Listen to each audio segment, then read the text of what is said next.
va a agregar, nos avisan nomás. Bueno, entonces, el tema de estimación de mortalidad incidental un poco empezó a partir de la discusión, la última reunión, de la conversación que hubo sobre monitoreo electrónico y observadores y esto y aquello. El tema es lo suficientemente grande como para prestarle más atención y tenemos un poquito de experiencia sobre esos temas para compartir. Cuando yo llegué a la Comisión del Atún en el año 84, una de las tareas primarias era estudiar mortalidad de delfines todos los años. Se presentaba en la Comisión Ballenera Internacional. Había un programa de observadores en la flota de Estados Unidos, que en esa época se compartía con la NOAA de Estados Unidos, pero había una cantidad de barcos que se habían ido a países de Latinoamérica y entonces el programa de observadores había caído muchísimo, así que tuvimos que levantarlo con un montón de trabajo, pero nos ayudó mucho que Estados Unidos, que era el gran mercado del atún, empezó a poner las condiciones que para exportar el atún tenían que cumplir con ciertas condiciones y el programa de observadores era una de ellas. Entonces, los países empezaron a entrar y ahí fue donde creamos una base de datos muy grande y muy completa. Y lo interesante de esto fue que, bueno, cada año fuimos produciendo estimaciones de mortalidad mejores que el año anterior, pero mucho más importante que esto, a través de todos los programas de observadores empezamos a identificar todas las causas de mortalidad incidental. Y es una diapositiva que no la quise poner. Deben ser 15 factores diferentes o más que afectan la captura incidental de delfines. Y algunos son cosas como el área, porque los delfines en algunas áreas tenían menos experiencia de encontrarse con redes. En otros casos era el stock o la especie de delfín. En otros casos era cerca de la noche, los animales no se comportaban igual. Desperfectos mecánicos, qué tipo de desperfecto, si la red estaba bien alineada. Entonces, una mezcla de tecnología, comportamiento de tripulaciones, buen cuidado en los barcos, etcétera. Entonces, cuando identificamos todas estas causas, entonces empezamos la comunicación con los capitanes y había, entre las cosas que habíamos aprendido, es que había capitanes muy buenos evitando la captura incidental y otros que no.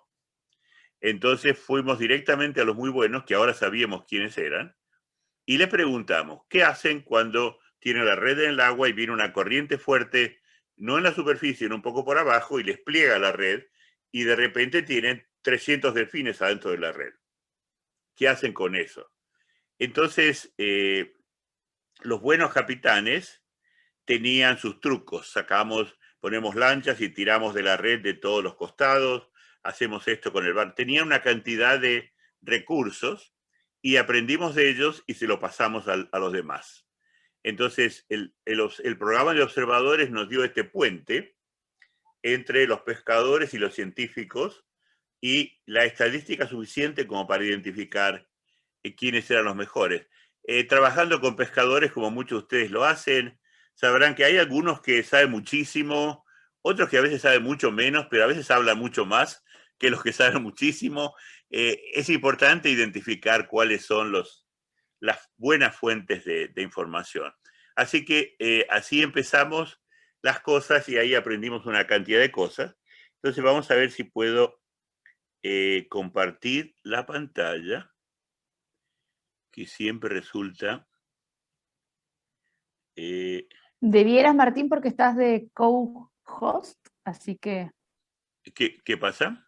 Nada, que tendrías que poder sin problema... Ah, perfecto. Me falta el de... tengo que sacar ventanas que me molestan acá. Sí, tenés que ponerlo en realidad como presentación, nada más. Eso es lo que Abajito. estoy buscando, pero está tapado por una ventana. Ah, Estas cosas que no te alcanza la pantalla. ¿Y ahora cómo saco esto? mira, abajito, abajito, creo que si te vas con el ratón, con el coso, igual te lo marca la flechita. Yo lo alcanzo a ver de acá. Si hago este dismiss, ¿qué pasará? ¿Nada? No, no. Ah, no. A ver. A ver si cierro toda la reunión. No, eso lo puedo hacer yo. Bueno, entonces, ¿qué pasó? Martín, Sí, lo que no tengo es la presentación completa. no, mira. Andate abajo, seguí con el ratón a notas, abajo, más abajo, más abajo. Baja un poquito más. Ahora andate, se te fue, mirá. No, pensé que era el mío. ¿Ah, querés a PowerPoint? Claro, para poner ahí, para ponerlo, a ver qué, pero no sé cómo hacer. No, para acá. Presentación completa, porque yo puedo ver los iconos que tenés ahí al final. Bueno, mira vos, años y años haciendo esto y todavía no hemos aprendido.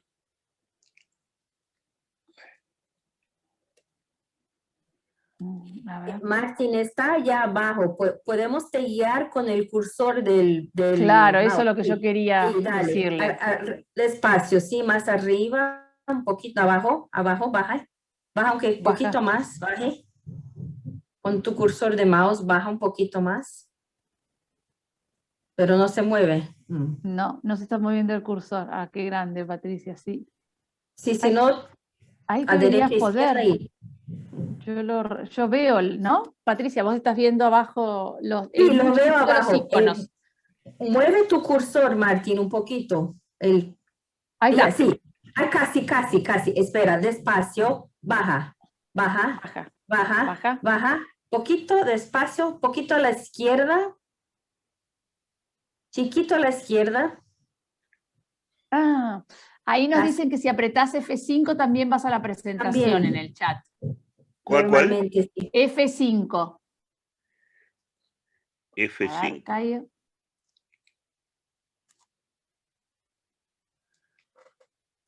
Bueno, ¡Ay, qué grande! Entre muy bien, todos muy solucionamos bien. los temas. Muy bien. Gracias por la total invalidez tecnológica con estas cosas, pero me desapareció el lugarcito donde tenía que apretar el No, botón de ¿sabés qué pasa, Martín? Estaba muy chiquitito. No lo ibas a bueno. ver. Era eso. La chica, ser chicato no ayuda. Sí, es que era eso. Así lo tenías, así chiquitito, no lo veías. Por eso Patricia te decía que te guiábamos. Bueno, eh, alguien que tiene ojos todavía. Bueno, entonces, para empezar, para la gente que quiere leer un poco más, les elegí 3 o 4 cosas que a mí me gustaron por distintas razones. Algunos son bastante nuevos, otros no. Este particular es interesante porque es para manejar problemas de captura incidental cuando hay pocos datos, que es uno de los temas que nos afectan en la región muy a menudo. Acá hay otro que es una revisión más grande en Estados Unidos hecha para tomar prioridades de manejo por Saboca y otros más, bastante reciente. Este es otro trabajo que se comunica bien con el trabajo de Nerea, María Gracia y Maite más temprano en el taller, donde utilizaban modelos de hábitat y eso, y se podían utilizar esos modelos para mejorar la estimación de captura incidental. Ustedes tenían una cantidad de viajes observados en ciertas condiciones ambientales, entonces utilizaban modelos para los lances no observados, ver en qué condiciones estaban y producir un estimador mejor. Estas son técnicas que están entrando recién ahora. Esto es lo último disponible, digamos, en técnicas. Y este es otro, que es un poco más viejito, de Vamos.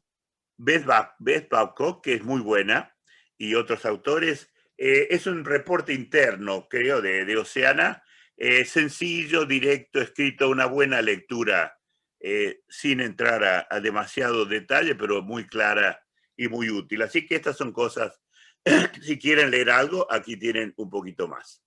Bueno, entonces, ¿ustedes ven toda la pantalla acá? Se ve bien, Martín, perfecto, y se ve toda la pantalla, ¿eh? Bueno, porque yo no estoy viendo el renglón de arriba porque tengo alguna gente, pero bueno, yo sé que hay. Bueno, entonces, lo que queremos estimar, que es la mortalidad incidental, es básicamente todo lo que capturamos en el arte, menos los que se liberan, que sobreviven. muy a menudo contamos solamente lo que se libera. En realidad lo que hace falta es también saber la supervivencia de esas cosas que hemos dejado escapar. Para verlo como una serie de conjuntos, si por ejemplo el óvalo grande es todo lo capturado en la red, en la línea, en cualquier parte, eso es todo lo que está capturado. Y de adentro de eso, yo hago 4 conjuntos. El conjunto arriba que está en rojo es lo que llega muerto al barco. Estos son animales, ha habido un arrastre muy largo o un arte de palangre ha capturado un pájaro cuando recién estaba entrando al agua y simplemente el pájaro o el delfín o lo que sea llega muerto al barco y el observador lo cuenta y listo. El segundo es animales que mueren durante la manipulación en el barco, o sea, llega el animal, tratan de hacer las cosas, de liberarlo, sacar los anzuelos y demás, y el animal ahí suena, o está tan mal que el observador decide llamarlo muerto, porque en algunos casos es más o menos obvio que no le va a ir muy bien. Después hay una cantidad de animales que se liberan, siguiendo todos los procedimientos que se pueden, y algunos de ellos mueren después. No todos, por supuesto, y esperamos que no sean muchos, pero algunos sí mueren y tenemos que también contar eso. Entonces, lo que queda son los sobrevivientes de la captura, y estos 3 óvalos son los distintos elementos de la mortalidad. ¿Y por qué es importante descomponer la mortalidad y no decir, murieron 40, sino descomponer en pedazos? Porque las estrategias para resolver los problemas dependen en parte de dónde se produce la mortalidad.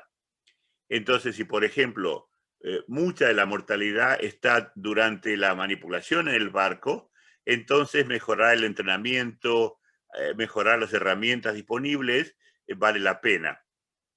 Si por otra parte todo muere antes de llegar al barco, entonces la educación de los pescadores no sirve para mucho. No digo que no sirva para nada, pero hay algunos casos que vamos a ver donde el rol de la mitigación tiene que venir antes de que lleguen al barco. Entonces, ¿qué técnicas tenemos para medir cuánto es la captura incidental?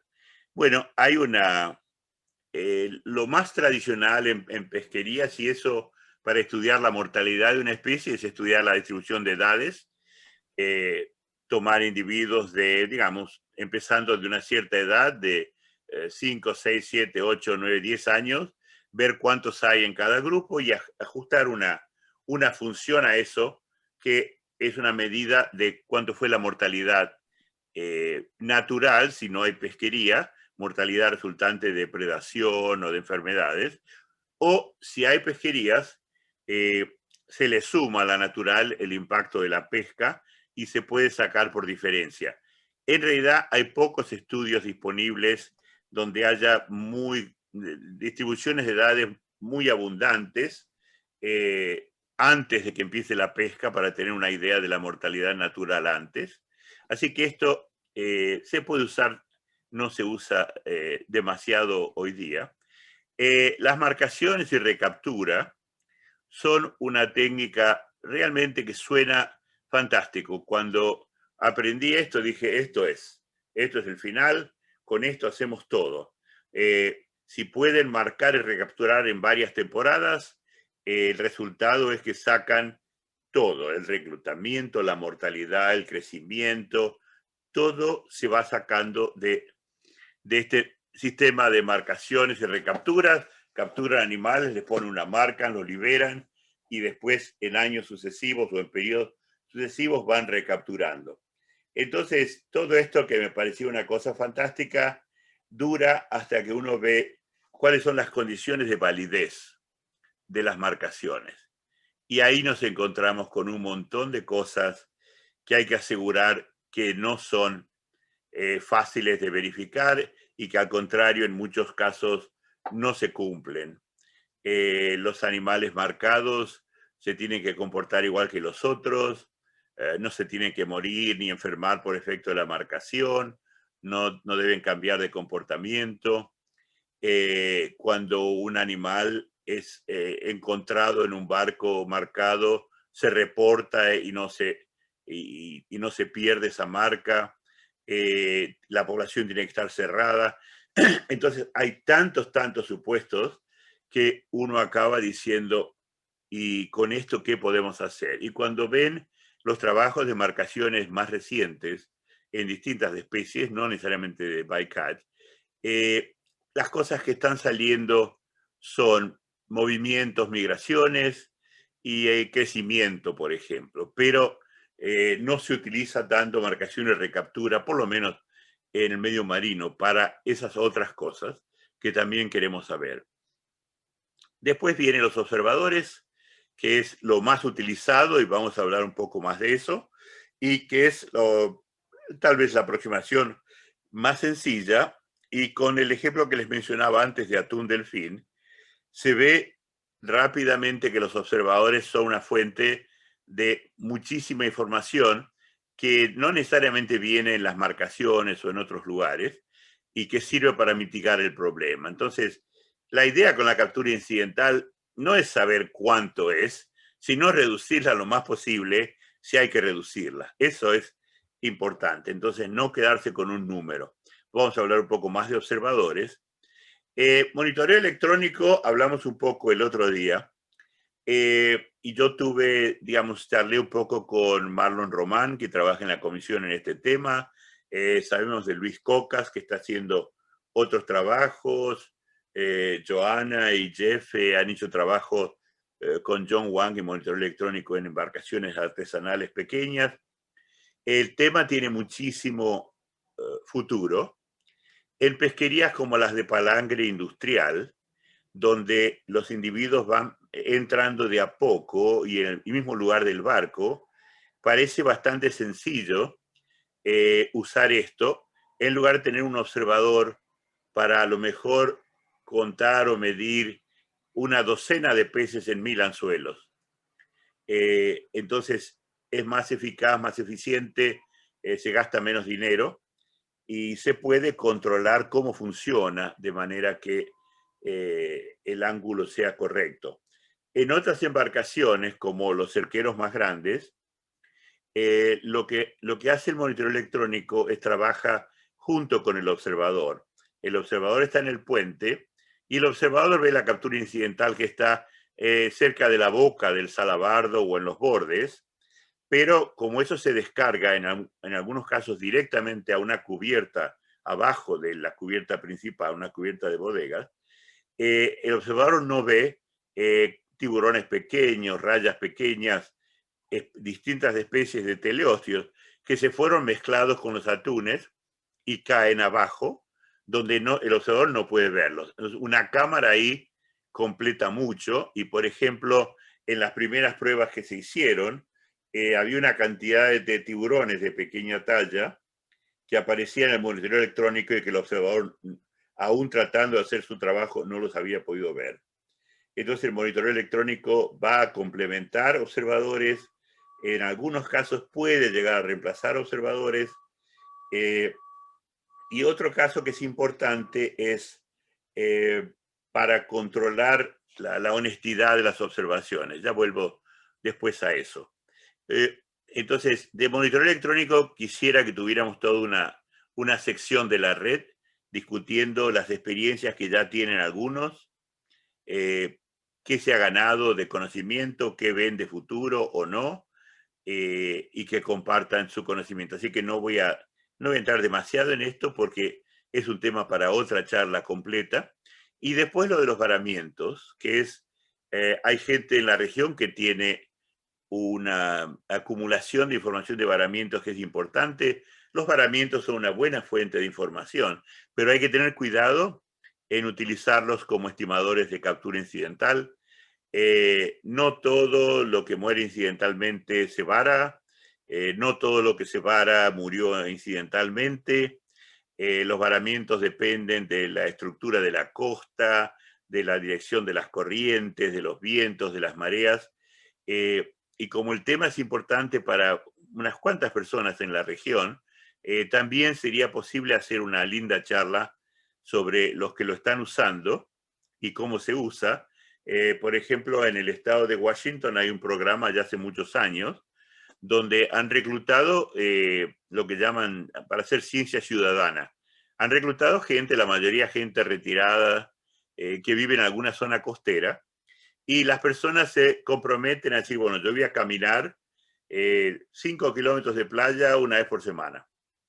Entonces hacen esa recorrida y ven que han caído, casi todo es de aves ese programa, pero ven todo lo que ha caído como varamientos y sacan fotos, reportan, de repente cuando es algo interesante viene un técnico, un científico a ver, a hacer una autopsia o lo que sea. Entonces ese programa constantemente está produciendo información válida a través de los varamientos. No tanto para estimar cuánto es la captura incidental, pero para sacar muchísima información útil. Y después la otra técnica que les mencionamos brevemente el otro día, hace unas par de charlas cuando lo presentó Daniel, esto es ese tema de marcación de individuos relacionados próximamente, digamos, marcación y recaptura de parientes cercanos, digamos, sería la traducción. Lo dejé en inglés porque si lo quieren buscar, no hay una buena traducción al español para esto. Y este método tiene las grandes características de la marcación y recaptura, pero con muchísimos menos de los problemas. Y esto puede estimar abundancia y un montón de otros parámetros de interés. Así que esto los animaría a meterse con este tema porque yo creo que esto tiene muchísima leche. Suena algo más complicado porque hay que trabajar con genética y esto y aquello, pero las cosas se han hecho bastante más fácil y los resultados de esto son muy buenos y muy completos y creo que necesitan menos supuestos, son menos forzados que otras cosas. Así que esta es otra de las opciones. Bueno, entonces, para calcular la mortalidad incidental necesitamos dos componentes. Uno es cuánto es el esfuerzo y el otro cuánto es la mortalidad por cada unidad de esfuerzo. Y la unidad de esfuerzo la defino en lances, si son los artes similares, o en mil anzuelos, o en kilómetros de red, según el arte de pesca, cuál es la unidad. Y trato de entonces conseguir estimadores de las dos cifras. Entonces, ¿de dónde sacamos el esfuerzo? Vamos a ver un poco algunas de las funciones que hay para sacarlo. En algunos casos son registros, en otros casos hay que buscar información de otras fuentes. La mortalidad por unidad de esfuerzo nos vamos a quedar por hoy en observadores y monitoreo electrónico como las técnicas para usar. De todas maneras, los dos factores son importantes y muy a menudo nos concentramos en la mortalidad incidental, en los observadores, pero no podemos descuidar el esfuerzo pesquero y ahí nos hace falta un montón de apoyo de gente de tecnología pesquera, de instituciones que hacen el trabajo de colectar esta información.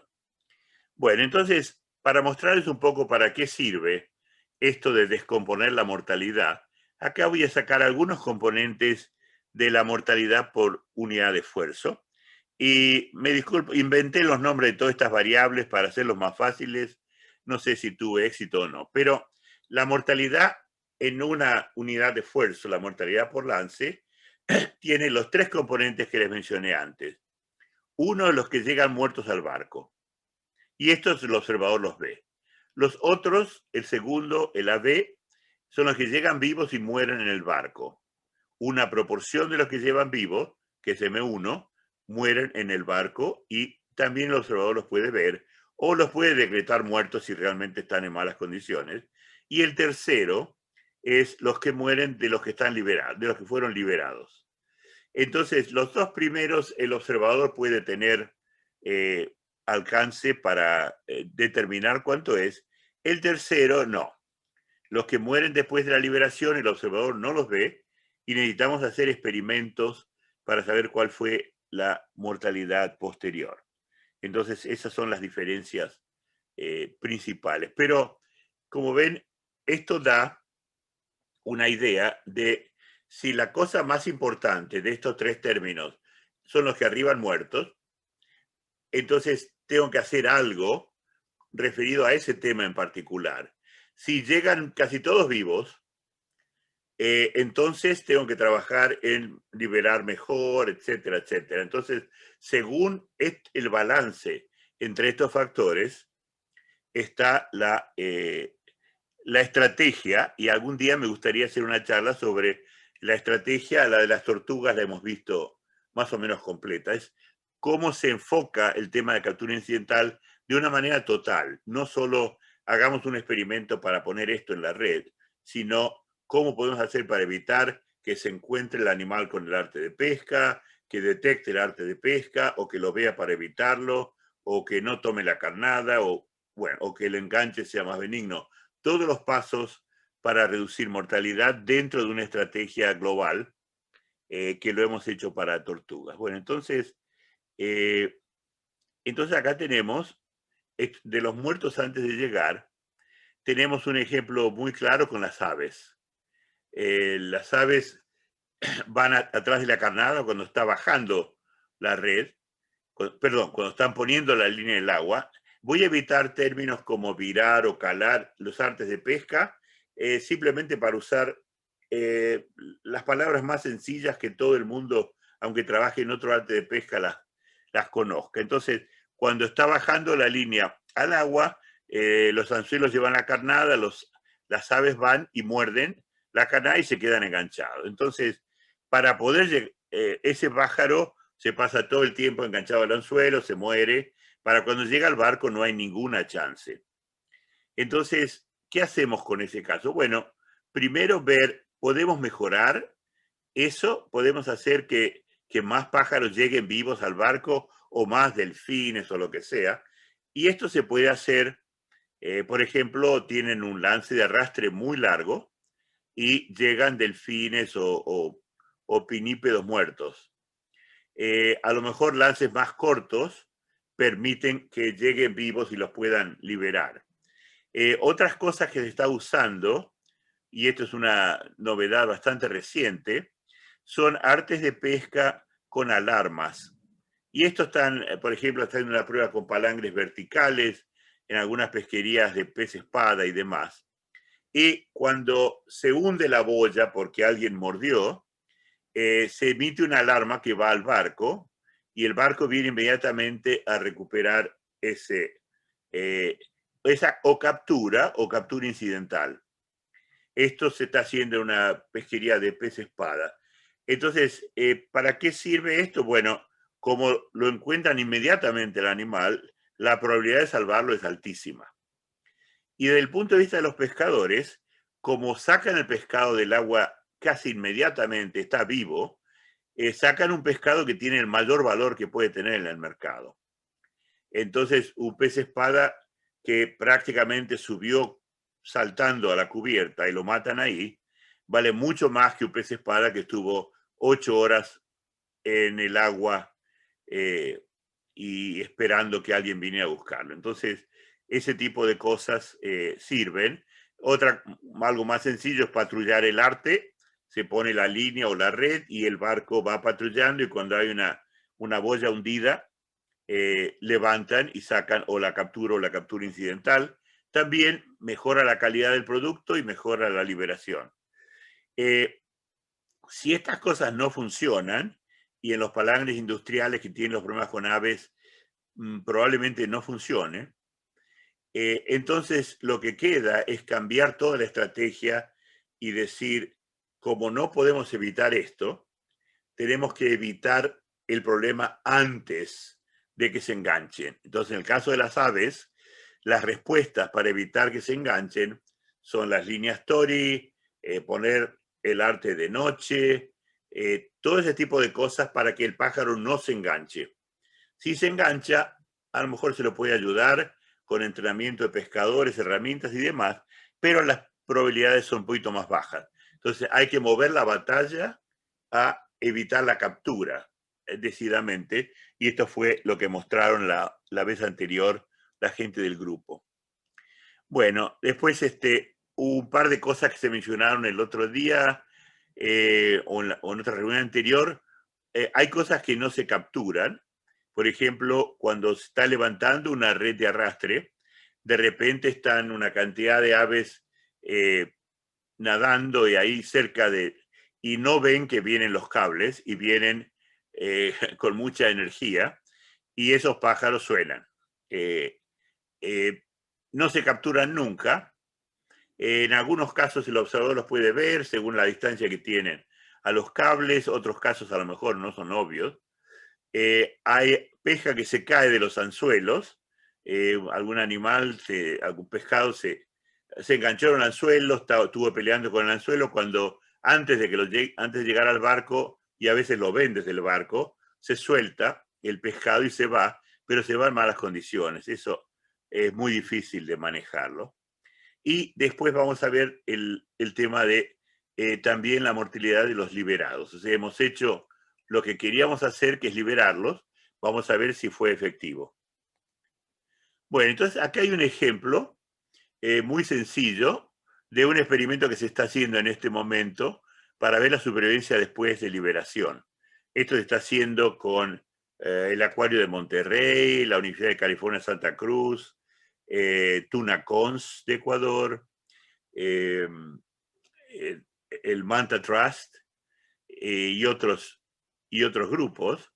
Los observadores en los atuneros llevan unas marcas que se llaman pop-up, que lo que hacen las marcas es a los 30 días se sueltan y van a la superficie y transmiten todo lo que pasó en los 30 días en cuanto a inmersiones y demás, o cuando se hunden a una cierta profundidad, mandan una transmisión y eso es la señal de que el animal murió.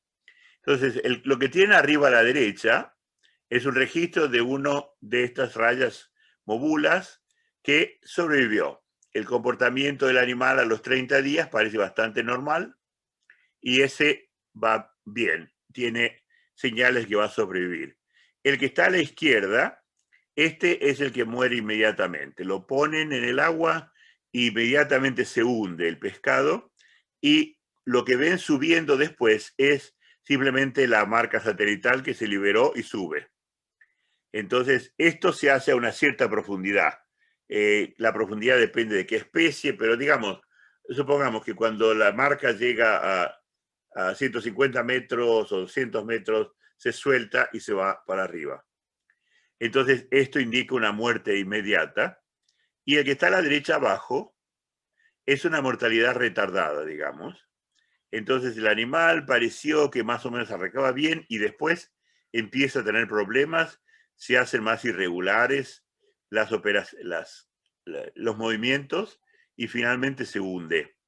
Esto puede ser un animal que salió lastimado, se infectó la herida o sufrió algún tipo de daño interno que lo aguantó durante un tiempo y después no.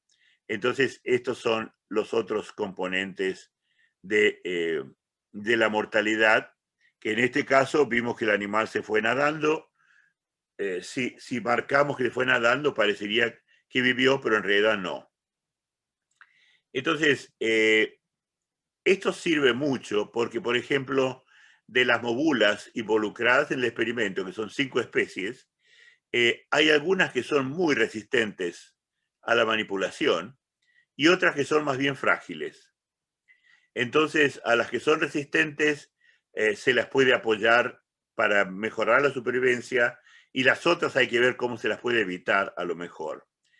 ¿Y qué se hace con esto? Bueno, se juntan información de todas las variables que afectan la supervivencia. Entonces, cuando vemos los animales que han sobrevivido bien, cuánto tiempo estuvieron en la cubierta, cuánto era la captura, había mucho pescado en el lance, duró mucho la operación de pesca, salieron en un salabardo aplastado con 10 toneladas de pescado o salieron en un salabardo con 2 toneladas, la temperatura del agua era muy... Entonces, con todos esos factores, uno hace un modelo para ver cuáles son las condiciones que hacen que se pueda optimizar la liberación de los animales y las técnicas de liberación.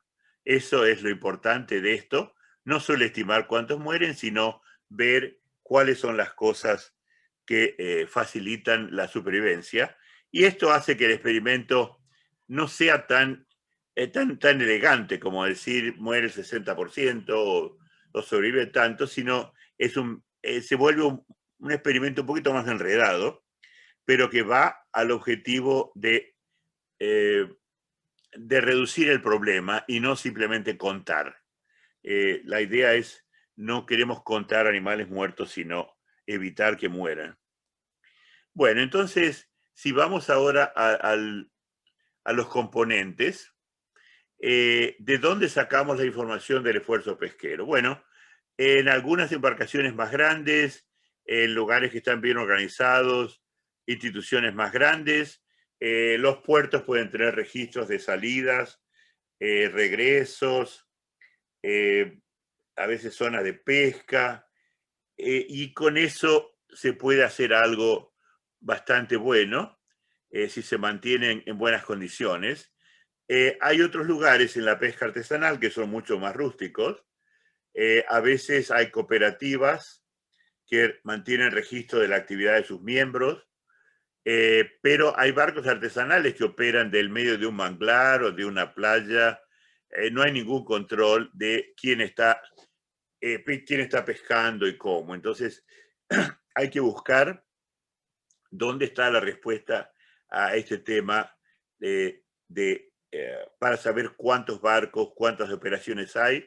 Se pueden utilizar bitácoras de pesca.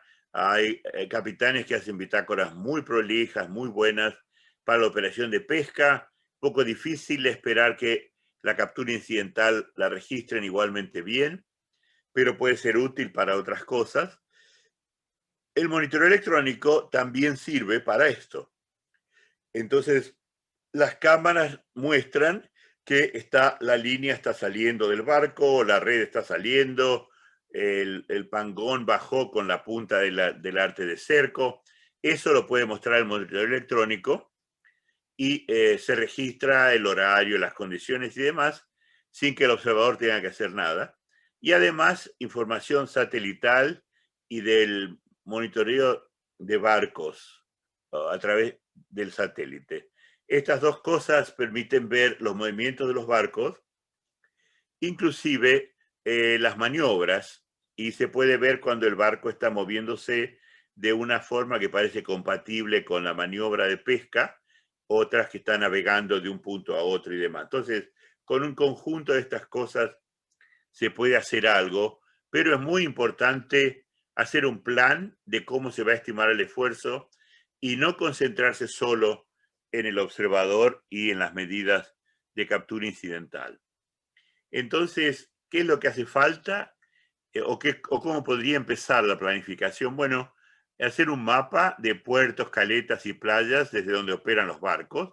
Esto lo tienen instituciones como IMARPE, IFOP, INIDEP y demás, de muchas de las flotas. No necesariamente llega completo a las flotas artesanales. Hay que ver entonces con qué flota van a trabajar, qué información se tiene. Caracterizar los barcos, y aquí hay muchísimo para hacer. Cuáles son las artes y cómo operan, si es una red, de qué tipo, superficie, a fondo, a la deriva, anclada. Todas esas cosas hay que saberlas. Y una de las cosas que deberíamos hacer, que se vio en alguna de las charlas anteriores, es buscar alguna forma de estandarizar la actividad en toda la región. Esto es muy difícil, las bases de datos ya están armados, la gente no quiere cambiar, pero sería útil que decidiéramos, bueno, barcos de tal a tal lo llamamos de tal manera, barcos de más de esto lo llamamos de otra manera, y ver si se puede. Sé que es muy difícil, pero es algo que sería muy deseable para poder comparar. Tenemos de repente datos en países vecinos y no son comparables los datos porque están distintas la clasificación de los barcos.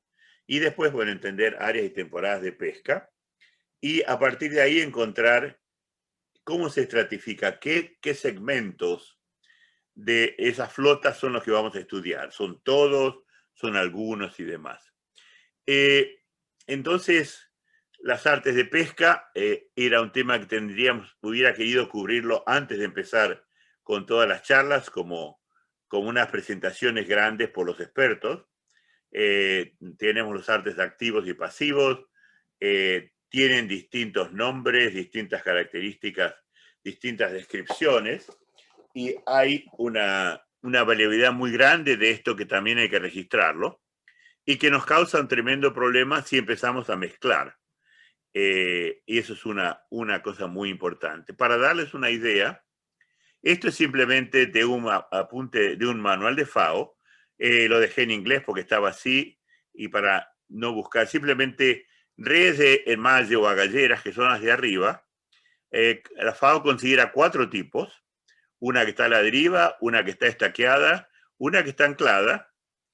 La que está estaqueada en un lugar fijo, la anclada es donde quieran, y sweeping es una donde el barco barre con la red un área, y además tienen las 3 modalidades a distintas superficies: superficie, media agua o el fondo.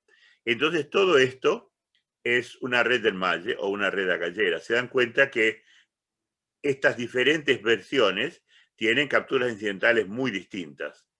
Y ni siquiera estamos hablando de la malla, otras cosas que tienen igual efecto. Y abajo están las trammel nets en inglés, y aquí es uno de los problemas. Por ejemplo, trasmayo es el nombre en algunos lugares en español, pero hay otros lugares donde trasmayo es algo completamente diferente. Así que yo no sé cuál es la palabra oficial para trammel net en español. Entonces hay que explicar de qué se trata. Es una red en sándwich que tiene 2 capas de malla grande y una tapa de malla fina en el medio, y el pescado entra y queda como embolsado en la capa del medio, etc.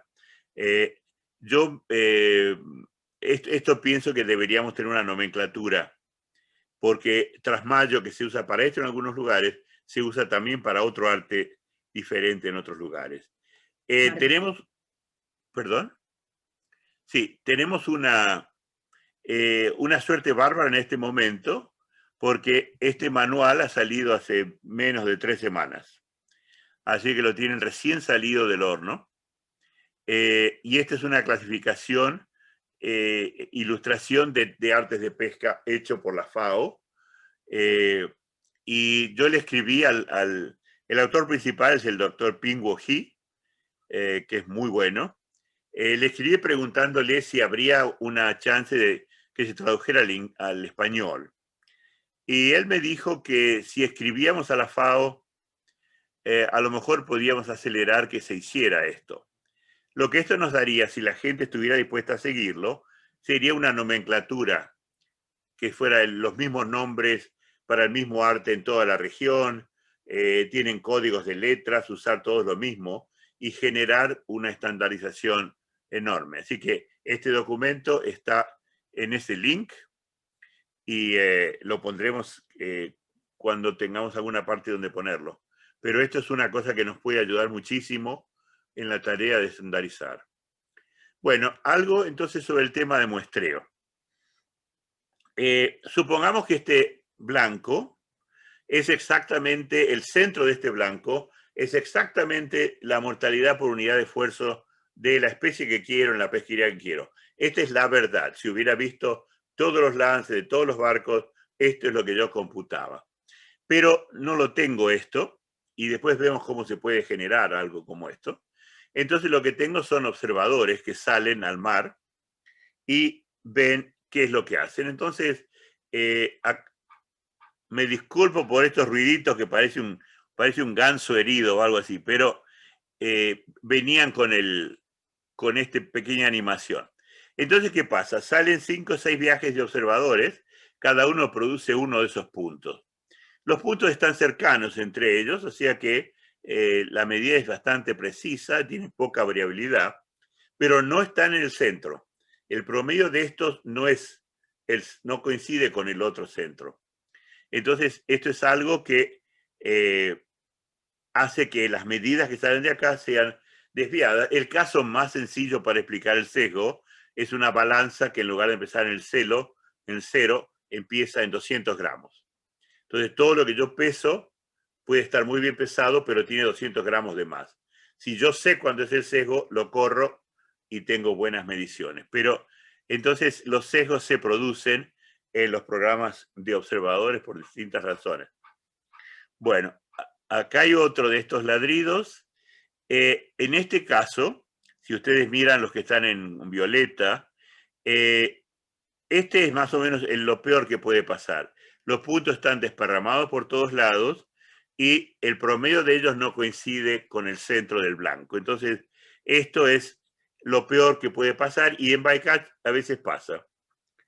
Después viene el tercero y que ahora salen dos. Bueno, entonces, el que está en azul es el muestreo perfecto, o sea, el resultado de los viajes de observadores es un promedio que coincide con el valor real y que además tiene poca varianza, de manera que es una medida muy precisa. Entonces, esto es lo que querríamos tener siempre.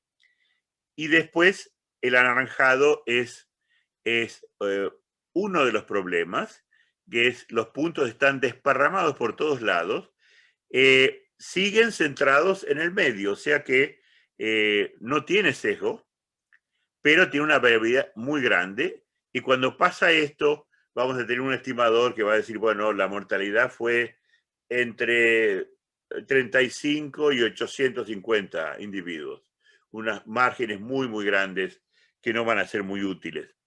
Entonces, bueno, lo que no tengo yo es dónde está el blanco para poder hacer este tipo de estudios y cosas.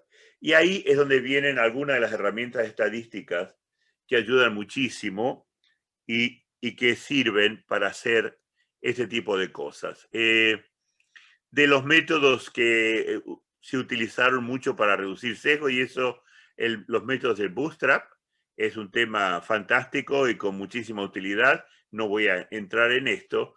Lo de simulaciones sí. Y las simulaciones, por ejemplo, digamos que ustedes tienen muestreos de observadores a un nivel, digamos, 8-10%, pero los tienen durante 5 o 6 años. Entonces tiene una colección de viajes en algún lugar. Una de las cosas que pueden hacer es juntan toda la colección de viajes en un paquete y dicen, esta es la realidad. Entonces, eso es una simulación de la pesquería total.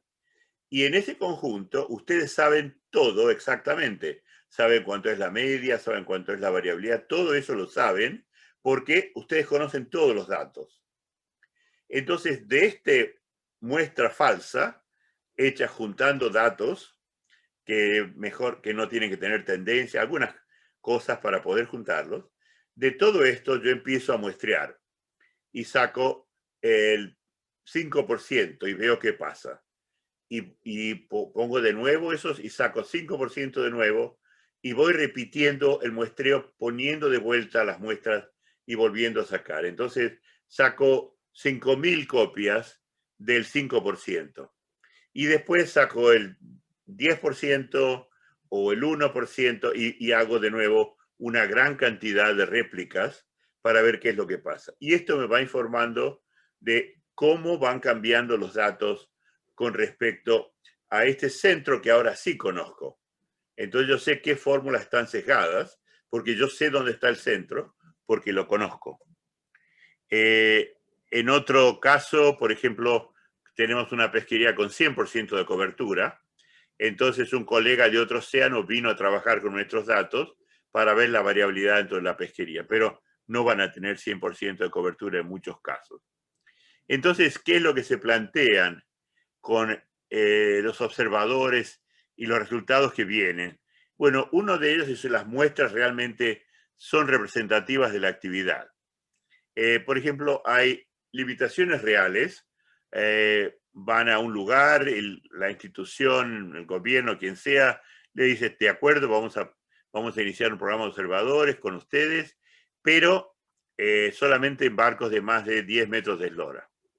¿Por qué? Porque los más chicos no es cómodo, no hay esto o lo otro. En realidad, con el programa de tortugas ha habido observadores en barcos de 7 metros 20 de eslora, con una tripulación de 3 personas más un observador. Eso no es muy cómodo si les llega a caer un lindo tiburón de 3 metros y pico en una panga de 7 metros y pico. Pero se puede hacer. Si solamente pueden muestrar barcos de cierto tamaño, tienen que saber si esos barcos se comportan igual que los más chicos. Si de repente los barcos más grandes, donde ponen observadores, pueden ir a pescar más lejos y van más lejos, entonces van a tener una captura diferente. El otro día, por ejemplo, comentaban que los tiburones martillos de las especies más pequeñas son muy costeros. Entonces, si los barcos se van a pescar más afuera, caen menos de esos martillos, mientras que la pesquería es más costera, que son los barcos que no están muestreando, entonces se pierden eso. La otra es si tienen suficientes muestras, esto es siempre el problema. Si el error es tan grande, por ahí no vale la pena.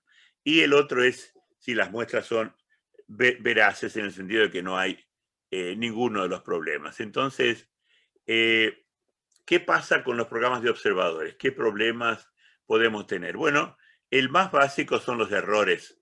Errores sin querer, pasó algo, el observador no lo vio, se cayó, identificó mal una especie. Todas esas cosas pueden pasar, no es tema de mala voluntad ni nada. El segundo es lo que podríamos llamar engaño. Esto es una fuente de sesgo y esto es un efecto del barco o de la tripulación. Entonces, por ejemplo, si hay una cantidad de observadores que no es muy alta y a un capitán le dicen, señor, usted tiene que llevar un observador. A lo mejor el capitán iba a ir a pescar a un área donde sabe que hay más captura incidental y cuando le toca el observador decidió ir a otra área. Entonces, eso le está sesgando los datos que está obteniendo el observador. Así como esto, hay otras cosas que se pueden hacer. Si el barco pescaba de día, ahora pesca de noche, ese tipo de cambios lo pueden hacer con un observador para torcer los datos. La otra es el barco cambia el modo de operación.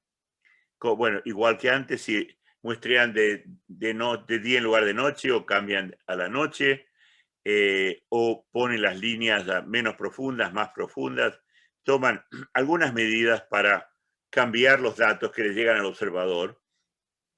Y la tercera razón ahí es que cambia el comportamiento. De repente, si no hay un observador, se aletea un tiburón.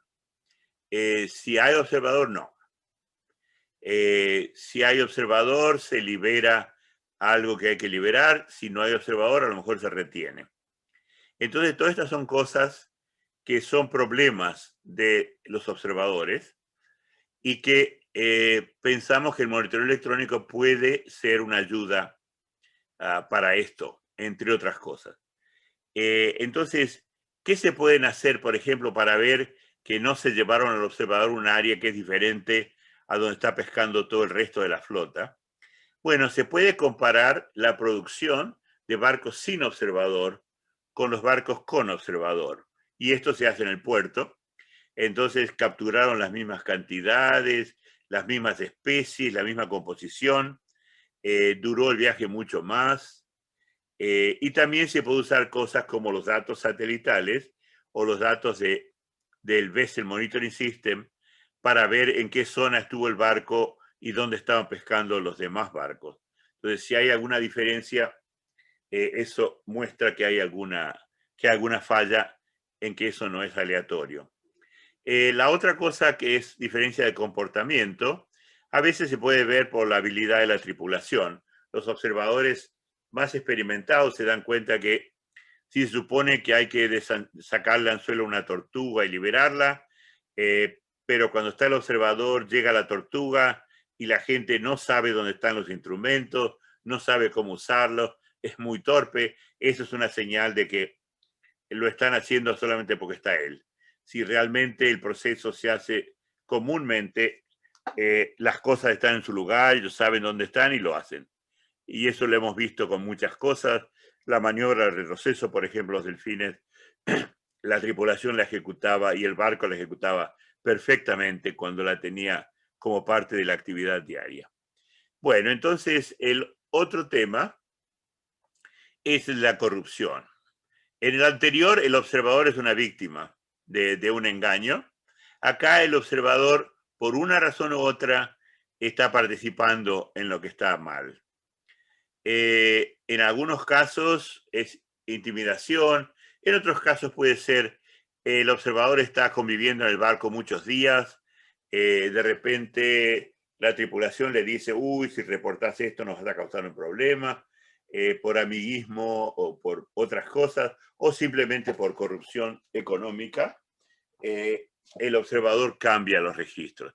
Y esto es una cosa terrible porque si se hace para una cosa, se hace para todo. Entonces el observador deja de ser una fuente de información sobria. Entonces, ¿qué se puede hacer? Yo mencioné el otro día el monitoreo electrónico como algo que puede verificar lo que está pasando en la maniobra. Entonces, si hay una red que viene saliendo con una centenar de delfines muertos, o si está levantando un palangre y empiezan a salir especies prohibidas que se retienen, todo eso un monitoreo electrónico puede servir. Y el observador, al que a lo mejor le están haciendo presión, puede decir, no puedo hacerlo porque la cámara está mirándome. Entonces, la cámara puede ayudar a un observador honesto o controlar a uno que no es.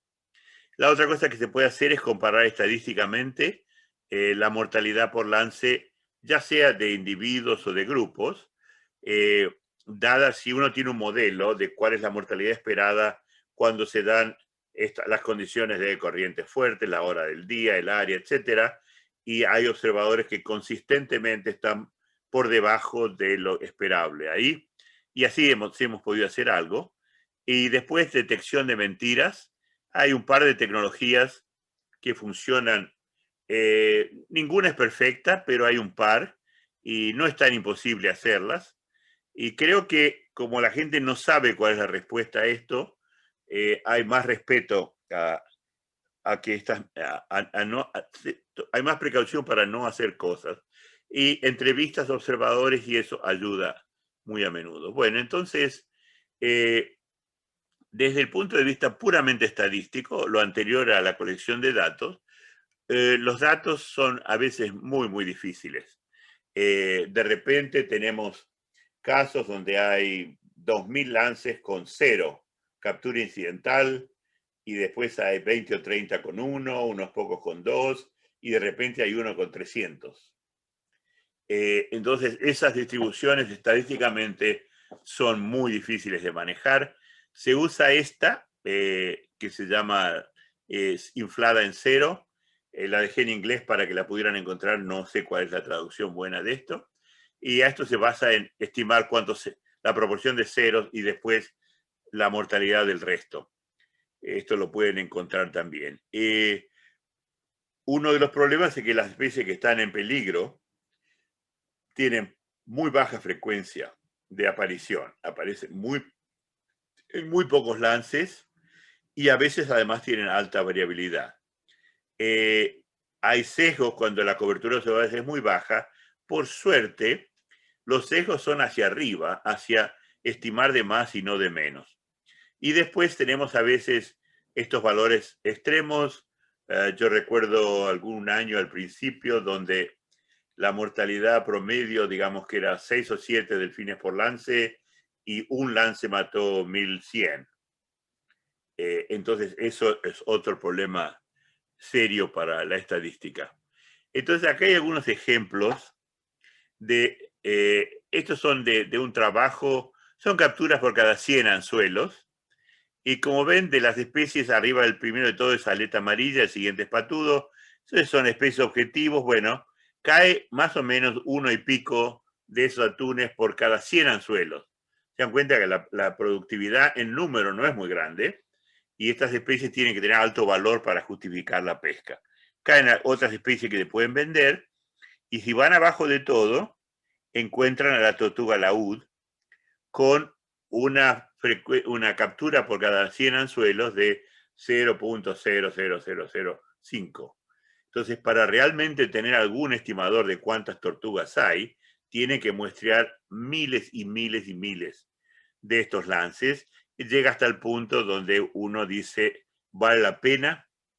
Si yo tengo un presupuesto restringido, quiero utilizarlo para medir esa mortalidad incidental cuando yo sé que esta especie está yendo hacia la extinción, porque tengo conteos, porque hay un montón de información de otras fuentes, conteos de nidos, ya sea en aves, en tortugas, u otro tipo de información. Yo sé que está en peligro de extinción, entonces vale la pena gastar una enorme fortuna y producir un número que se haga algo y diga, bueno, murieron 84 tortugas. Igual queremos reducirlo, no nos importa tanto cuánto es el número, el objetivo es salvarlas si podemos. Entonces, de repente, usar muchos recursos en contar la mortalidad no ayuda tanto. Entonces, en lugar de eso, si tienen recursos limitados, piensan, tengo alguna medida de mitigación efectiva que puedo usar ya y que pueda tener algún impacto ya, dónde la aplico mejor, cómo puedo hacer para salvar hembras reproductivas primero, antes que juvenil, en fin, buscar una estrategia para usar los recursos de una manera que sea eficiente. Bueno, después la frecuencia con la que aparecen las especies, que es parte del problema que les decía. Acá hay algunas de las especies como el dorado, guajú, esas especies están presentes en pesca de cerco, cerca del 80% de los lances. Ahí van a poder hacer muy buenas estimaciones cuando quieran. Pero cuando ven algunas otras especies que tienen frecuencias del orden del 1%, ahí van a tener que usar estas distribuciones de cero, infladas en cero, y muchas de las que están tienen esas condiciones. Entonces, estimar captura incidental tiene ese castigo que las especies que a veces más nos interesan, que son las raras, porque son raras, requieren muchísimo muestreo o dan resultados muy variables. Bueno, entonces, ¿qué es lo que utilizo para medir la mortalidad incidental por unidad de esfuerzo? Bueno, hay dos alternativas. Uno son lo que podríamos llamar las medidas directas. Digamos, tiene una operación de pesca donde hay una comunidad, tienen embarcaciones más o menos parecidas, los artes de pesca son más o menos parecidos, salen, ponen el arte de pesca y al día siguiente van y lo recogen, alguna cosa por el estilo. Entonces, las artes y las operaciones son más o menos parecidas. Entonces yo puedo decir, bueno, entonces computo cuántos tiburones por viaje, cuántos delfines por viaje. Entonces la unidad es cada unidad de pesca nada más. Pero hay otros casos donde los artes que se usan son muy variables.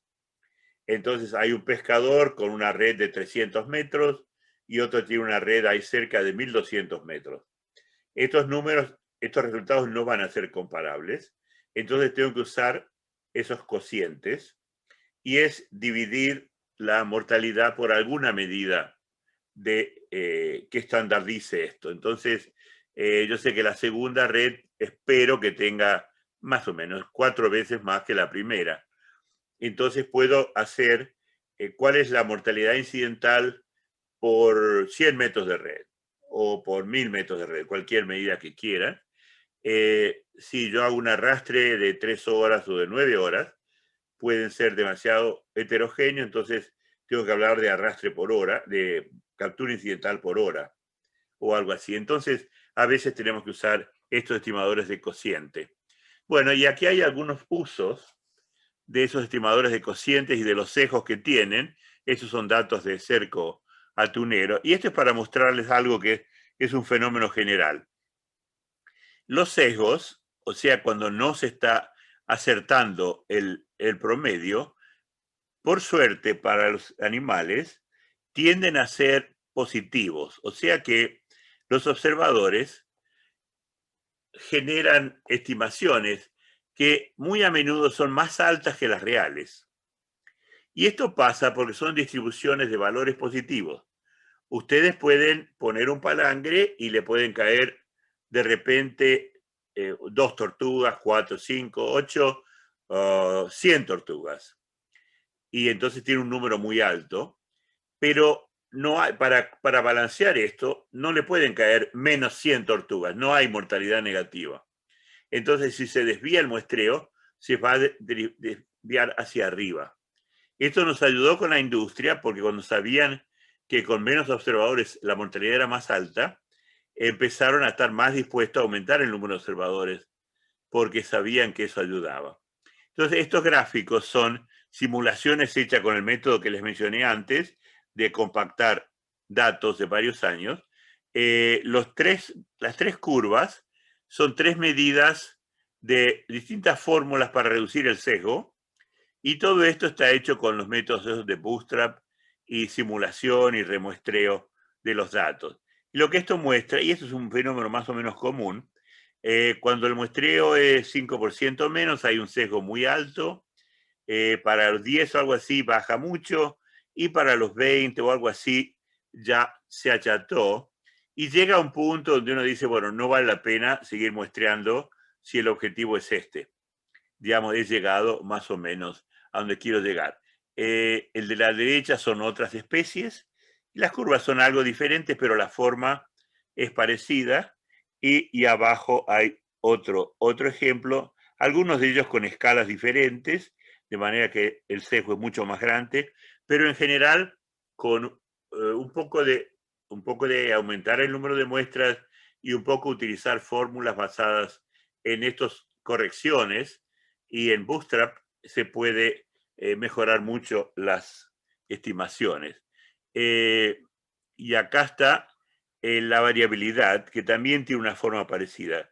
Entonces, si yo tengo 5%, tiene mucha variación. Tengo 10% menos, para cuando llego a 15 o 20, ya gano muy poco, aumentando mucho el trabajo. Entonces lo que estos gráficos me dicen, al principio gano mucho aumentando el muestreo, después llego a un nivel donde no gano mucho más. Para la estimación de mortalidad, esto no quiere decir que la información que viene no sea más rica mientras más datos tienen. Bueno, estos son otras especies, creo que son tipos de errores. Voy a seguir de largo para no demorar mucho. Entonces, el otro tema que tenemos que manejar a nivel de programas, y en realidad habría que hacerlo a nivel de toda la región y a nivel de países, es una definición buena de cuáles son los estratos de la flota, cuáles son barcos de qué tipo, cómo operan. Y por ejemplo, un ejemplo que he visto, no voy a decir dónde ni con qué especie, había datos de una pesca de palangre bastante superficial en una zona cercana a zonas de anidación de tortugas, y había otros datos de pesca atunera con palangres profundos para atún patudo a 300 o 400 metros de profundidad. Entonces, ustedes pueden tener mortalidad de tortugas en el arte de perico dorado, y que les da a lo mejor una tortuga cada 1000 anzuelos, y el otro que le da 0.00005 tortugas cada 1000 anzuelos. Cuando ustedes los juntan, están haciendo un desastre, porque según lo que tengan más datos, el muestreo se va a ir para arriba, se va a ir para abajo, están extrapolando muy, muy mal. El resultado de esa extrapolación era un número increíblemente imposible, pero se publicó, revisado por pares, todo lo demás. Estas cosas pasan. Entonces, bueno, muy, muy importante usar el conocimiento de los tecnólogos pesqueros para saber qué embarcaciones están trabajando de formas diferentes, cuáles son los distintos modelos de operación que tengo en una flota. Entonces, estos hacen un tipo de pesca, estos van a otra área, hacen otra cosa. Entender eso y dividir la flota, lo que van a hacer. No digan, voy a hacer una estimación para todos los palangreros, porque tienen estos de mucha profundidad de atún, de poca profundidad de perico, de media profundidad de animales, como los llaman en Perú y eso, y tienen que tenerlos separados. Entonces, tienen que tener grupos que son diferentes. No tienen que tener demasiado grupo, porque si no se hace todo demasiado pequeño, pero hay que tener algo adecuado. Y seguro no mezclar estas cosas que salen ahí. Acá hay un ejemplo, estos son datos de Lucas Pacheco de Panamá. Cada línea es un lance de un palangre. Lo que está en rojo es el momento, es el periodo donde están poniendo la línea en el agua. Lo que está en amarillo es el periodo donde la línea está pescando, y lo que está a la derecha, en otro color, es la recogida. Son 2 años diferentes de una flota. Y ustedes ven, tenemos en el eje X están los horarios del día.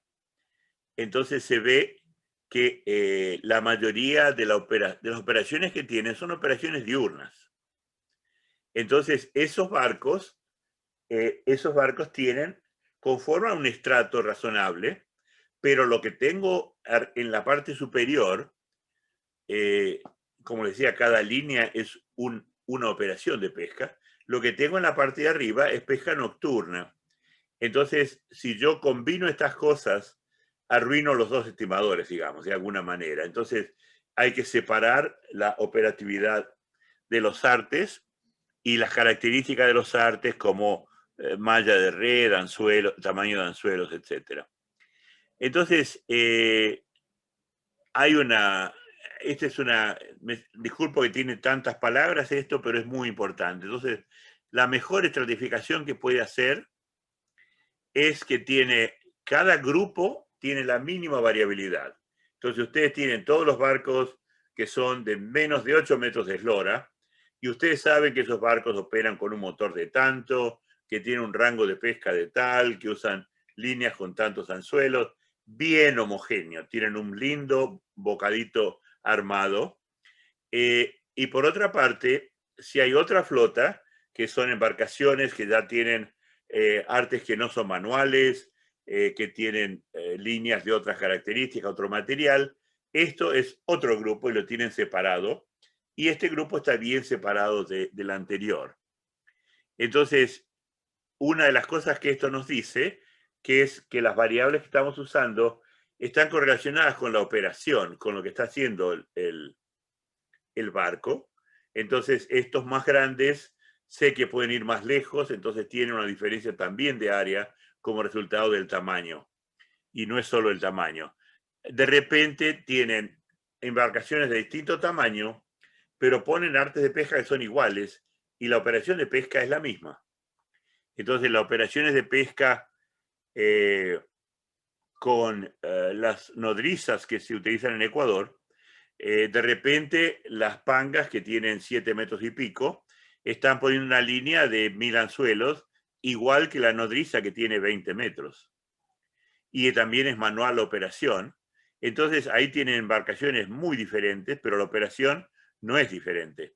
Eso los puedo combinar.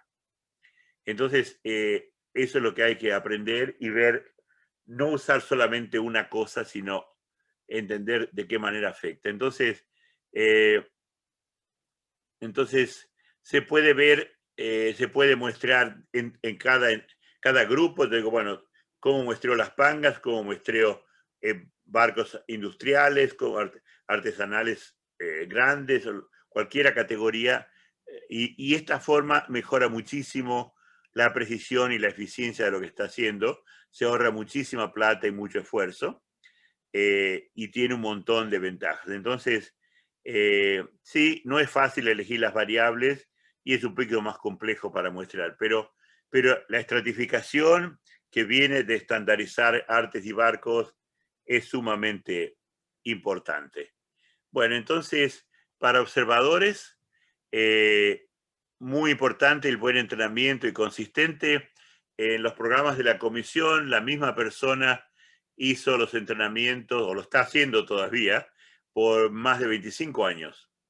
Todos los entrenamientos lo hace una persona, y eso da un montón de consistencia. Cuando terminan los viajes, los datos son revisados en una oficina de campo.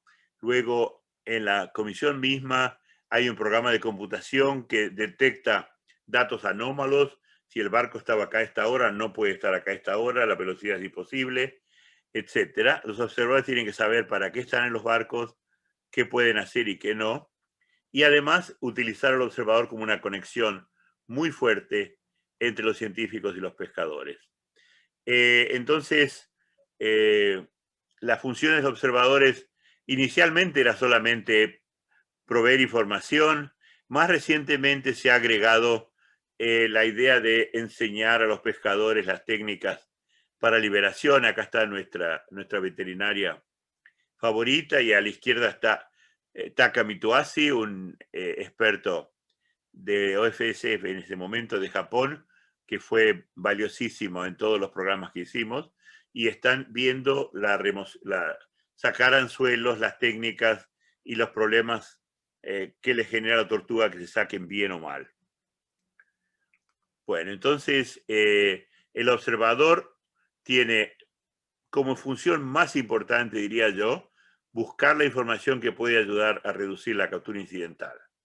¿Por qué se producen? ¿Por qué se producen más altas? Y como una segunda función, estimar cuánto es. Y la tercera, trabajar con los pescadores en mejorar las cosas. Esto es para mostrarles muy rápidamente. Yo llegué a la comisión donde está esa flecha y prácticamente no había observadores. Nos llevó unos cuantos años llegar a un nivel donde podíamos realmente empezar a hacer las cosas. Este gráfico se corta hace unos años. Bueno, después, este es un modelo de formulario de observadores para identificación de tiburones. Una cosa que queríamos evitar era que los observadores usaran la identificación que usaban los pescadores. El pescador le daba un nombre y el observador anotaba eso. A veces los pescadores tienen distintos nombres comunes que los que se están utilizando. Entonces, este tipo de formulario hace que el observador tenga que describir las características del individuo capturado. Y al describirlo, uno ve si algo está mal.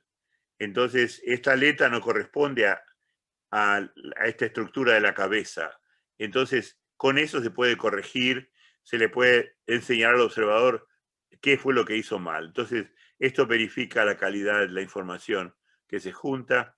Y con esto quería terminar y dejarlos para preguntas y cosas.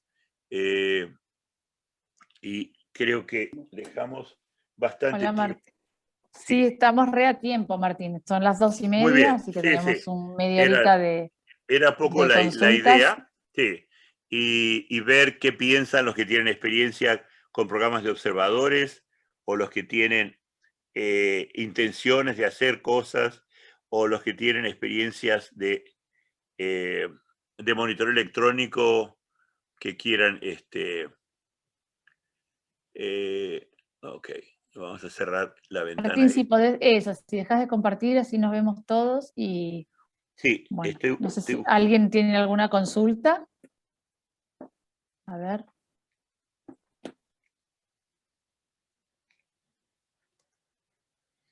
Muy bien, acá está todo. Ahí estamos. Acá estamos todos. Bueno, no sé. Bueno. ¿los dormía todos? No, estuvo interesante, ¿eh? A mí siempre me gusta repasar todas estas cosas.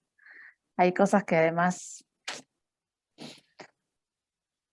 Sí. ¿Tiene alguien una consulta? Tenemos en el chat. Nada. Bueno, Dani, nada.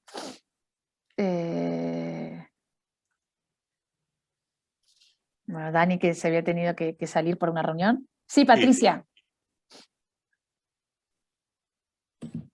Es más una curiosidad. ¿Cuál, Martín, crees que el principal desafío que tienes con los observadores? ¿Cuál la etapa del trabajo o de mantener un programa de observador que tienes que parar y decir, bueno, esto no va a ser muy fácil? ¿Qué le parece? Sí, no es muy fácil. El tema es que cuando recién empezamos con los observadores solamente juntaban información y en general los dejaban tranquilos. Después empiezan los países a pasar medidas, prohibiciones de esto, que no pueden hacer esto, que no pueden hacer aquello, y el observador se vuelve un agente de poner en vigencia las leyes. y ahí se arruina un poco la relación. Entonces ahí vienen las presiones. Yo he visto que el problema de corrupción es extremadamente difícil de evitar. Por distintas razones, a veces las actividades de los barcos tienen distintos enfoques, no puedo entrar en ese tema, pero la corrupción es uno de los temas letales para los observadores. Lo otro es simplemente que el observador sienta que está contribuyendo, por ejemplo, que el observador tenga acceso a los científicos siempre, que el observador se acostumbre a, ¿saben qué? Este viaje hicieron esto y me pareció que resultaba interesante por aquella cosa. Que el observador sienta que tiene una facilidad creativa, que habla con los pescadores, y los buenos observadores valen oro. Y tenemos gente que, digamos, realmente tiene una tremenda experiencia y contribuyó muchísimo. Entonces, pero creo que hay que darles el monitoreo electrónico como apoyo a los honestos y como control a los que no son tanto, como cosa muy importante. Y después que el observador sienta que los científicos lo están escuchando. Cuando recién empezamos, observadores que vimos en otro programa, los científicos estaban ocupados haciendo sus estudios y no querían invertir mucho tiempo en conversar con los observadores. Y nosotros empezamos a dar muy alta prioridad a escuchar al observador, porque a través de él venía el conocimiento de los pescadores. Entonces, que el observador sienta que tiene una plataforma donde llegar con sus cosas. Y después, bueno, hace falta para que cambien los observadores. Yo creo que van a seguir saliendo porque hay una presión muy grande de los consumidores y de los mercados para los programas de mejoramiento pesquero que requieren observadores. Entonces, acá ya no son las organizaciones atuneras ni las organizaciones nacionales y eso, que también tiene sus requisitos, pero es algo que viene de afuera.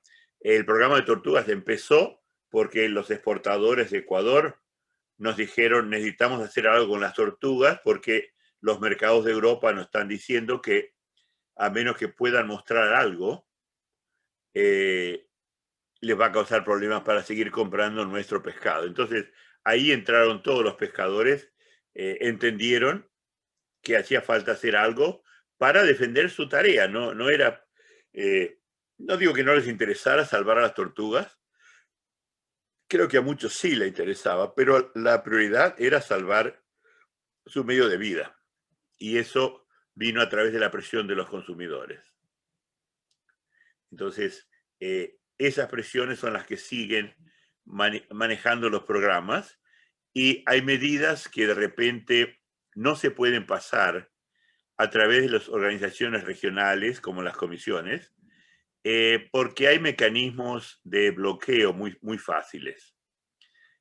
Todo se toma por consenso. Entonces, por ejemplo, en la comisión se ha dicho varias veces queremos que los observadores en palanqueros industriales suban a 20%. En los países que tienen flotas industriales dicen, esto es muy difícil, la situación económica, la logística, necesitamos más estudios. Bueno, boom, al año siguiente. Y al año siguiente vuelve lo mismo y así. Entonces es muy fácil bloquear acciones en las comisiones, por ejemplo. Y así ha sucedido con una cantidad de medidas. Eso requiere que haya fuerza política y presión política. Cuando recién empezamos a trabajar con los delfines, los grupos de conservación que estaban trabajando en la comisión mandaban gente muy buena, muy aguerrida, muy enterada, se ponían al tanto de lo que pasaba y realmente ponían presión para que bajara la mortalidad de delfines y seguían el proceso.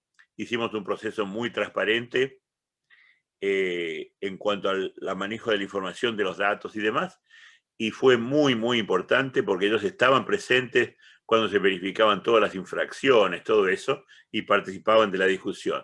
Con el tiempo, la participación de los grupos de conservación bajó a casi nada. Ahora hay muy poca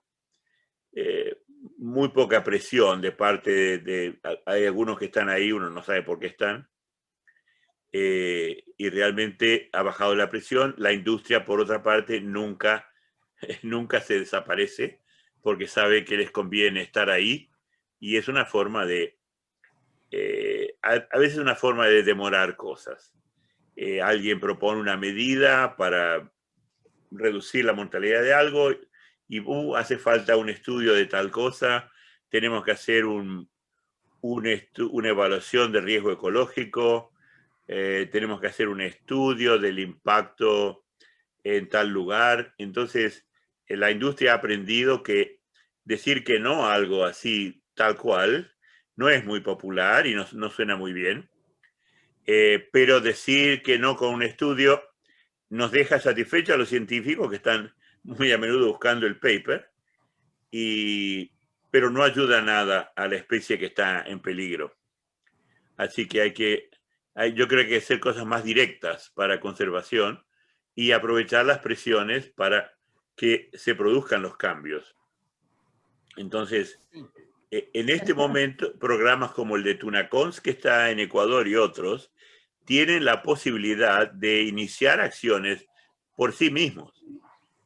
Entonces, por ejemplo, han tomado medidas para una cantidad de plantados biodegradables y otras medidas para liberación de tiburones y demás, que son medidas particulares, no son medidas de las comisiones atuneras, sino es un grupo que toma, un grupo industrial que toma una decisión de hacer algo mejor que lo que estaba haciendo antes y lo empieza a hacer.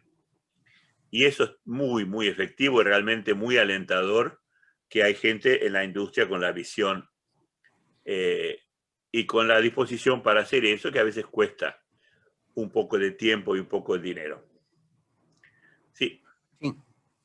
Olá, Sérgio. Me gostaria de fazer alguns comentários sobre programas de observadores de bordos. Dale, dale. Para mim, temos que diferenciar os programas de observador de bordo governamentais obrigatórios, né?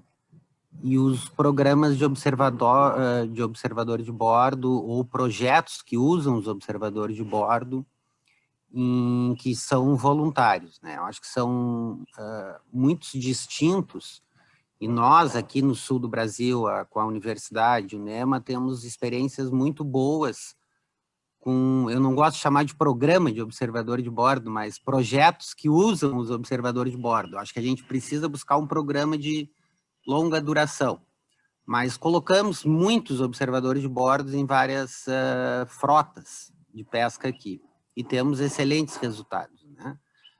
O que dificulta muitas vezes o trabalho do observador de bordo e a interação entre o observador de bordo e a tripulação é a questão da obrigatoriedade ou não e o seu papel de fiscal ou não, né? Tem uma grande diferença entre registrar e fiscalizar o que está acontecendo a bordo, né? Uhum. Eu acho que isso, a gente começou muito pelos incentivos do próprio Martim, dessa busca, dessa informação mais refinada. Os observadores de bordo nos dão um resultado e uma informação muito refinada com relação às capturas acidentais, né? E outra coisa, Martim, que eu venho pensando e venho buscando com relação aos monitoramentos eletrônicos, né? Eu acho que eles são teoricamente excelentes, mas nós tem que se buscar, eu acho que parcerias com a parte da engenharia de eletrônica, porque só a filmagem é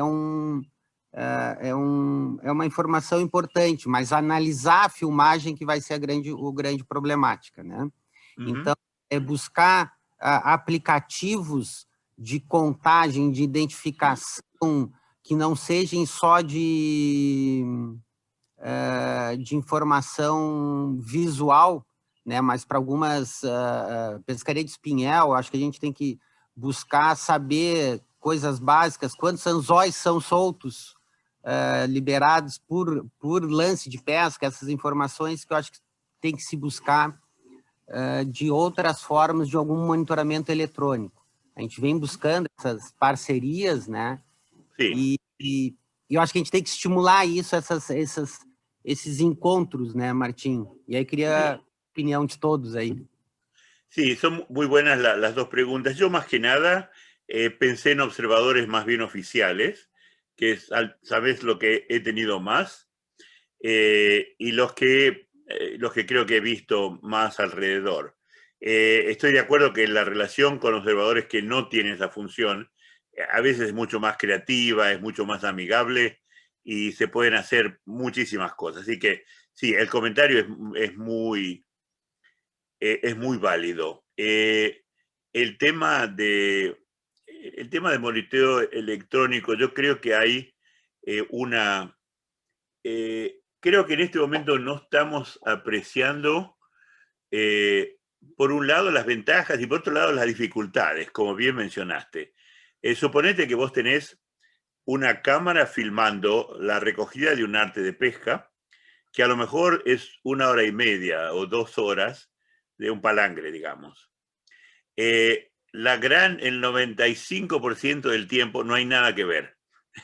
Viene un anzuelo con carnado vacío y es difícil que la persona que está ahí no se quede dormido como un tronco inmediatamente. Pero lo que está viniendo a ayudar eso es la inteligencia artificial. Entonces están haciendo, por ejemplo, las cámaras funcionan con sensores de movimiento. Entonces, cuando hay algo que se está moviendo en la línea más grande que un anzuelo, ahí se prende la cámara. Entonces, de repente, la recogida de 2 o 3 horas se puede compactar en 20 minutos, donde hay acción, donde hay cosas que vale la pena registrar. Si no, sería aburridísimo el tema. Y por ejemplo, la persona de la comisión, que voy a ver si algún día de estos lo invitamos para que él haga una presentación de lo que ha visto horas y horas y horas de como 5 o 6 cámaras en un barco para ver cuáles son los resultados. Y es una cosa tremenda como tarea. Difícil, aburridora, difícil que uno mantener la concentración todo el tiempo. Y eso creo que tiene que estar asociado con monitoreo, con inteligencia artificial, con cosas como detección de movimiento. O sea que el monitoreo no solo es la cámara sacando la foto, sino algo que dice acá hay que sacar una foto. Y eso creo que es lo que está un poquitito en marcha. Y vamos a ver si ¿están usando monitoreo electrónico en algún lugar en Río Grande? Heriberto también tenía una pregunta después de la intervención de perdón. Sergio. No, está bien, Sergio. Sergio, ¿querés responder? No, aquí no tiene nada, Martín. Todavía no, ok. Okay. No, por enquanto no. Ok. ¿Eri? Sí, bueno, es muy difícil comentar algo que se le escape a Martín, pero bueno, quiero comentar respecto a la importancia de los observadores. Alguien preguntó por ahí cuál es el reto. El reto es que la industria o los mismos pescadores se convenzan de la importancia de que los observadores participen. Sí. ¿Y por qué la resistencia? Porque todavía no ven cuál es el beneficio para ellos. Es muy importante pensar en los aspectos de la certificación y que esta pues se vaya dando en la medida también en la que los pescadores participen en los programas de observadores. Y bueno, es muy importante que la cobertura se vaya incrementando. Pero esto lleva también a que se vayan convenciendo los pescadores de esa importancia. Ahora, hay retos con los observadores que tienen que superarse, como es pues los observadores. Hay mucha deserción, por ejemplo, en el caso de México. Un observador es su primer trabajo muchas veces al egresar de las escuelas. Y entonces suben a los barcos y empiezan a aprender. a identificar las especies, a identificar las maniobras, a convivir con los pescadores. Todo eso es una formación de un observador. Y bueno, cuando ya está aprendiendo, pues llega el momento en que pues ya se cansó porque pues no es una fuente de ingresos muy lucrativa, ¿verdad? Sí. Entonces no hay, lo que también es un reto, que se haya un estímulo para que el observador, en la medida en que está aprendiendo, también vaya obteniendo un estímulo por el fruto de su mejoramiento en el trabajo, ¿no? Entonces, eso en algunos casos sí se está dando. Por ejemplo, yo veo en Fidemar que lleva un programa de observadores que sí dicen, ok, tú ya tienes tanto, ya mejoraste en el llenado de tus formatos, la calidad de tu trabajo va mejorando, y sí le dan un ligero estímulo, ¿no? Pero yo creo que debe de sentirse, debe sentirlo para que se vaya apropiando de su trabajo y sienta eso que dices tú, soy útil y quiero contribuir, ¿no? Quiero contribuir y alejarme de la posibilidad de una corrupción, de no facilitarle las cosas al pescador dando información falsa. Entonces es muy importante eso. También al observador hay que darle perspectiva a largo plazo. Él debe sentir que en la medida que está mejorando, la relación con el científico que tú mencionas debe de llevarlo a que en el futuro también se sienta parte de la ciencia.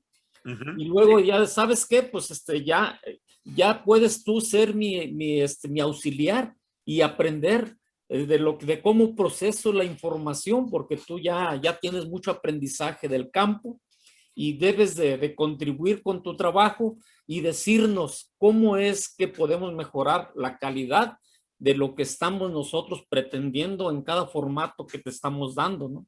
Quizá crear otro formato. Cada persona que se sube a un barco trae una idea nueva, porque eso es lo que tú también comentas. El observador se va formando en el campo y el científico debe de confiar en que los datos que le está trayendo es lo que quiere. Pero si tú ya fuiste observador y luego te formaste como investigador, entonces tienes un panorama mucho más completo. Entonces, eso debe ser un camino del observador. El camino debe de ver una luz al final del túnel que diga, sí, yo algún día voy a ser un Martín Hall también. No. ¿Verdad?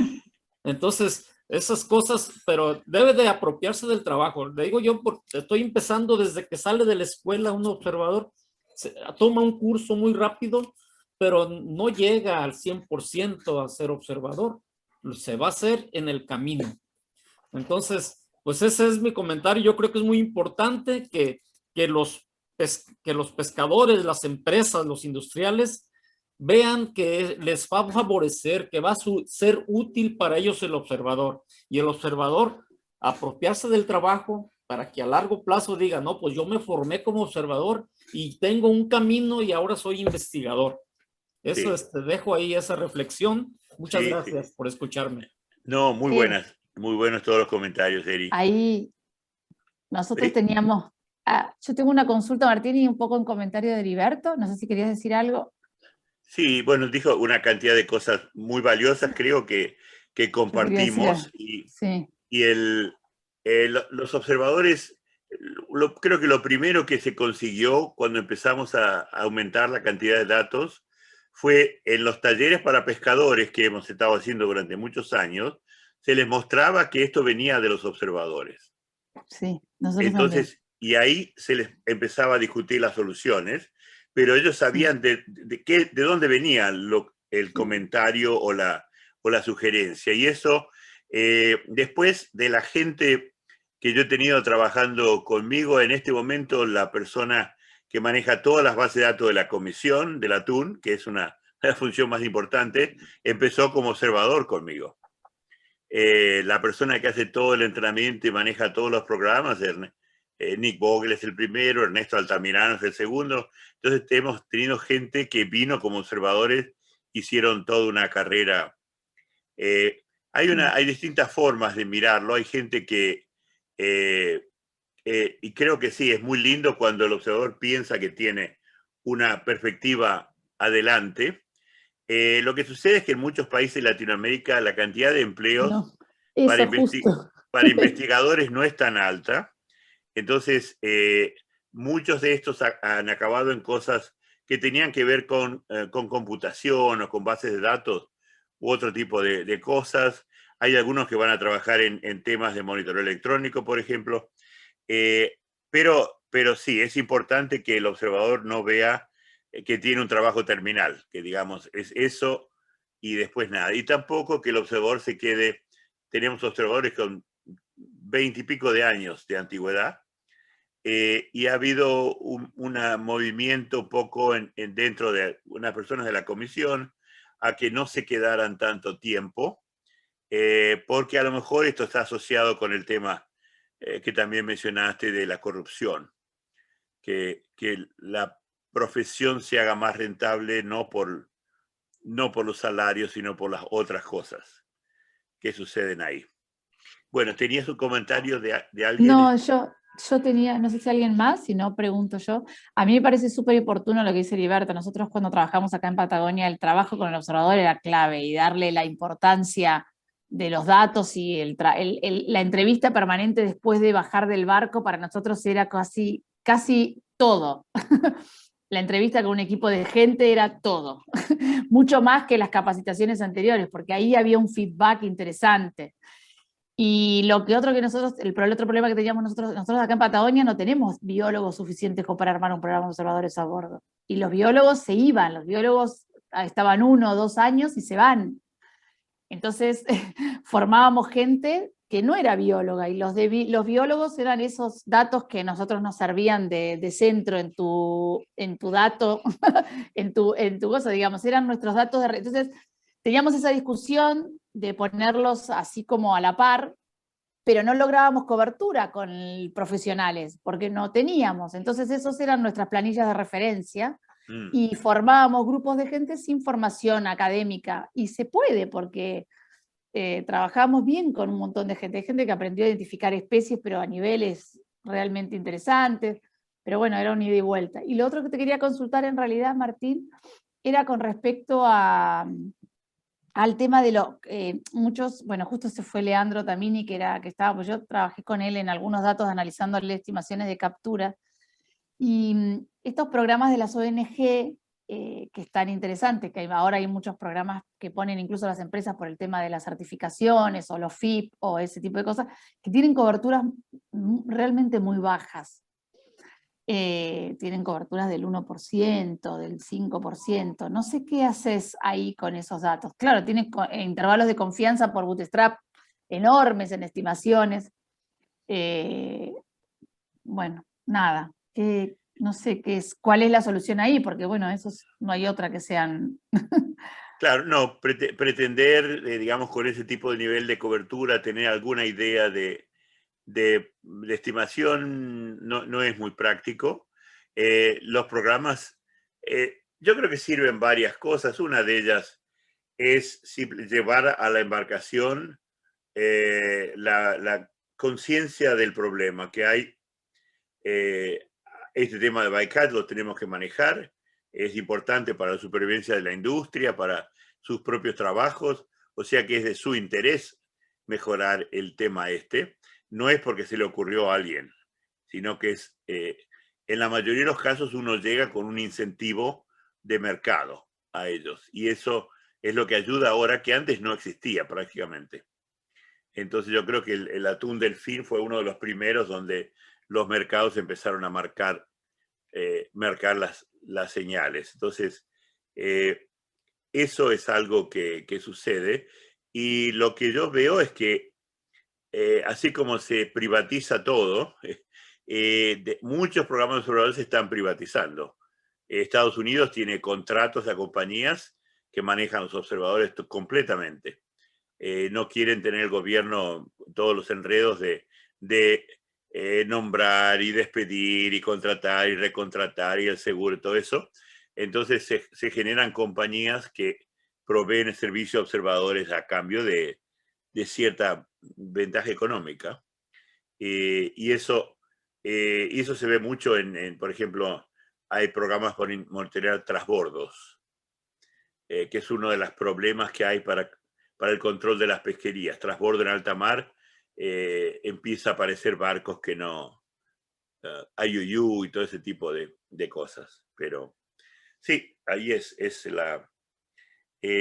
pero de repente el requisito de observadores, la comisión está poniendo algo así como 800, entre la comisión y los programas nacionales de observadores, que hay de México, Venezuela, Colombia, Ecuador, etcétera, Panamá, Nicaragua. Entre todos ellos ponen cada año 825, 830 viajes de observadores. No son todos observadores distintos, algunos solo pueden hacer 2 o 3 viajes, pero tenés que tener un regimiento de observadores para poder cumplir esto. Entonces, en general buscas biólogos, en México hemos trabajado con los ingenieros pesqueros, también oceanógrafos son los títulos en otros lugares, distintos títulos, pero aprovechamos todo lo posible, pero se hace difícil y como hay un poco de recambio, y está, digamos, lo que dice Heriberto es muy importante porque si el observador sabe, yo conozco a algunas personas, por ejemplo, acá en San Diego, chicas jóvenes terminaron el secundario, se fueron como observadores a Alaska por 2 o 3 meses, juntan un montón de plata, porque en Alaska te pagan un montón de plata para estar en el mar de Bering, y se lo ganan realmente. Entonces fue a ahorrar plata para pagar la universidad. Entonces lo hace y lo hará por un par de veranos, y cumple una función para ella, aprende algo y va y sigue su trabajo. Entonces, ser observador le sirvió como un puente económico para cumplir algún objetivo. Y eso también hay. Entonces, gente que sale de ahí y se dedica a algunos se han hecho pescadores, han entrado a la flota como en algún rol y se han quedado ahí después. Y entonces hay gente con experiencia múltiple. Así que, muy Nosotros bien. también tuvimos gente que se ha quedado de pescador después. Sí, sí, es si le gusta y te produce económicamente bien, Sí, tal cual. es es una vida bastante sana comparado con otras cosas, Sí, bastante, sí, bastante independiente, digamos, hay poca, sí, sí, tal este, cual. y la gente se acostumbra a la libertad. Y es válido, ¿no? Yo creo que es válido que se encuentren una buena alternativa con los pescadores, porque Sí, como por dice supuesto. Martín, son ingenieros pesqueros en el caso de México, encuentras un lugar en donde puedes tú desempeñar tu trabajo y Sí, pues en algo para lo que estudiaste, ¿no? Y el ser observador fue tu trampolín para llegar sí, ahí, ¿no? sí. Ujú. Y lo bueno es que es una profesión que es autocontrolada. Sí, Entonces, yo para casi todos los puestos que he contratado en manejo de base de datos, todo eso, siempre he buscado observadores. Porque si vos sos un buen observador, estás en el mar y a los 30 días de estar en el mar, estás haciendo el trabajo como corresponde, la hora de la mañana y esto y aquello, y no te faltan datos, las ilustraciones están bien hechas, los formularios están completos, quiere decir que vos tenés autodisciplina. Quiere decir que no te hace falta que te esté mirando el jefe del otro lado del mostrador para ver que estás haciendo algo, estás jugando jueguitos de computadora. El observador tiene que hacer su trabajo solo y ahí sale la calidad de la gente que vos apreciás después, porque si lo pudieron hacer sin ninguna presión, quiere decir que tienen adentro la disciplina para hacerlo, ¿no? Y eso valoro mucho de los observadores comparado con otros trabajos donde podés haraganear un poco y no se nota. es verdad eso. Y además es tan claro cuando además bajan y ves quién hace un buen trabajo y no, la verdad que las planillas no son fáciles de mentir. Cuando Sí, alguien sí. tiene cancha y cuando alguien estuvo en el agua antes, se sabe. Bueno, no sé si hay alguna otra pregunta, son justo las 3 de la tarde. Hoy podremos cumplir con el horario. Sí, señores. Muy bien. Muchísimas gracias por estar acá. Los vemos en Muchas gracias. en par de semanas con Redes del Malle. Dale. Muchas gracias, Martín. Estuvo buenísima No, el gracias a ustedes recorrido. por estar Gracias, acá. Martín, gracias a No, todos. Gracias, Martín. Felicidades a todos. María, Gracias. Eva, Sergio, Gracias. Juli, Nos vemos la Fernando, próxima. Ricardo, Hasta Edemir, luego. Simón. Disculpen Muchas por el, gracias por todo. disculpen por el exceso de estadística. No, No, estuvo bien, no. estuvo bien. Excelente. No hay problema. Estuvo bien. Gracias, Martín. Nos vemos. Hasta luego.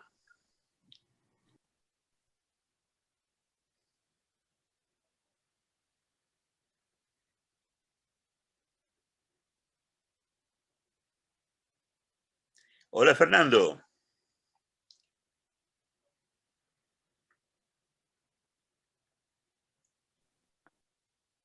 Ahí se fue, mira, justo. Sí. Simón, ¿estás ahí? No tiene el micrófono. Tiene el micrófono Simón, apagado, pero Simón, ¿estás ahí? Bueno, Simón tiene, digamos, una experiencia fantástica en artes de pesca y quería conectarlo con la idea de hacer algunos talleres sobre artes de pesca en particular. hoy sí. Bueno, pero me parece, a veces viste que por ahí te vas un ratito o volvés. ¿Qué cosa? Yo tengo 4 participantes y 3 personas, ¿no? Hay un atendí que no tiene micro. Sí, pero esta persona que está acá, atendí, Joana la pasé un montón de veces a panelista, pero se ve que se unió y se fue o se quedó Bueno. porque no pude. Así Bueno. que, nada, y Simón no sé si está. Yo, si cierro yo, nos vamos, ¿eh? Así que vos Sí, decime sí. cuándo. Estuvo re Muy linda, bien. Martín, me re gustó, va a servir, ¿eh? A mí me invitaron la gente de Ver Live, como yo estoy trabajando con los datos de ellos de ATF, ¿viste? A que les explique bien, porque hice estimaciones de captura y todo, y había armado una especie de así en 2 días, 2 o 3, algo de lo que vos tenés ahí, así que voy a usar parte de lo que vos hiciste y voy a recurrir si me falta algo, te voy a Sí. molestar. No, lo que está, creo que es bastante bueno y que no entró hoy, es con las tortugas, trabajé unos cuantos años, y en un lugar u otro había investigación destinada a separar la tortuga del arte, o que el enganche fuera más benigno, una cantidad de pasos así, de distintas cosas. Se estaban haciendo en distintos lugares, no una cosa estructurada y bien organizada, pero al final lo juntamos todo, y eso está en un capítulo, bendito capítulo que no se leyó como, se leyeron otras cosas más que ese capítulo, un capítulo que hicimos con Jonás Swimmer y Mariluz Parga, con toda la estrategia, todos los pasos para atacar el tema. Y eso es algo que sería muy lindo hacerlo en una especie de mesa de planificación. Decir, bueno, Sí. agarremos un programa real. Sí. Tenemos tal bicho en tal pesquería acá. Hay un problema para exportación si eso no se mejora. ¿Cómo hacemos? Y empezar ahí, de cero. ¿Viste? Sí. No tenés ni observadores, ni programas de nada. Sí. Y decir, bueno, ¿qué es lo que hacemos? ¿Qué observamos? ¿Cómo registramos? ¿Cómo damos prioridades a algunas cosas y no a otras, etcétera? Así que, y eso hubiera sido un lindo ejercicio. Pero, en fin, de todas maneras, no sé si les va a interesar mucho.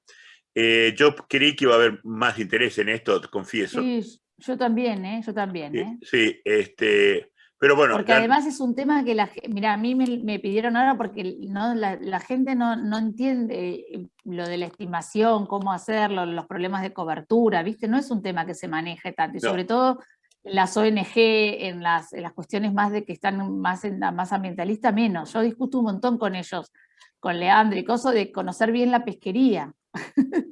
Sí, sí, y eso hace falta. Igual No, yo creo que quedó un re buen material de consulta, Martín. Eso me parece, el video. Va a quedar lindo para, de hecho yo lo voy a volver a ver. Así que. Sí, algunas cosas tal vez podría verlas. No, estuvo, fue una buena redondeada. hecho un poco más cortos, pero en fin, veamos. Bueno. Por lo pronto decimos puente, no se nos quedó el jueves vacío. No, no, tal cual. No, y además era un tema que íbamos a dar en algún momento u otro, así que Sí, nada, estuvo bien. sí. Muy bien, Bueno, entonces, listo. gracias Habemos- por todo. Martín,